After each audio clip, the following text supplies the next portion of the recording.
sold in like an iPhone SE or something like that. So that was the beginning, and we have progressed so much beyond that now. And you can look around and see this as well in the way that education and priorities for the way that people like this are employed has changed. It used to be that the only place that you could get an education in this, as it was for my dad, would have been in a university. That's the place that was vetted, had the right courses to teach you, had the information available. So pre-internet, well, that obviously underwent a rapid transition as soon as you had the internet, and then you had the explosion of availability, of the democratization of information, that it was available to anyone. And so another explosion of those who would develop, those who would have the skill sets to do this kind of thing.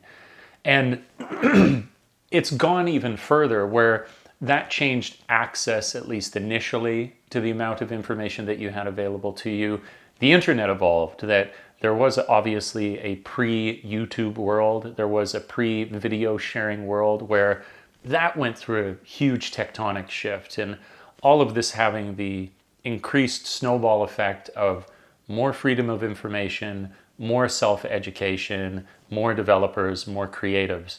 And then it goes a step further and a step further. So one of the other ways that we saw education change, and it's not new now, I didn't date this for the video, that might have been an interesting element of it, but that you have boot camps. For example, like a boot camp that I went to. Those boot camps didn't exist so long ago, depending on how long your measurement is, but all of it contributing, snowballing, to have the effect that whether you wanted to self-educate or go through a formal institution, that you had this available to you. You could, in ways that you never would before.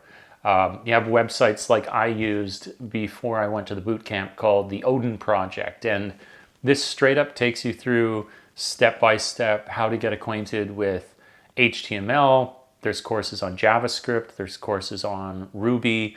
All of this information is available to you now. And where it definitely was before, that it mattered that you had some sort of prestige educational background backing you up, because that's all that was available. And then people would measure, how likely they could trust you based on that institution. It really doesn't matter now. I almost think of it like what matters about being a carpenter is that you can build the deck, that you can build the house. And so it is the results of your skill set that matter.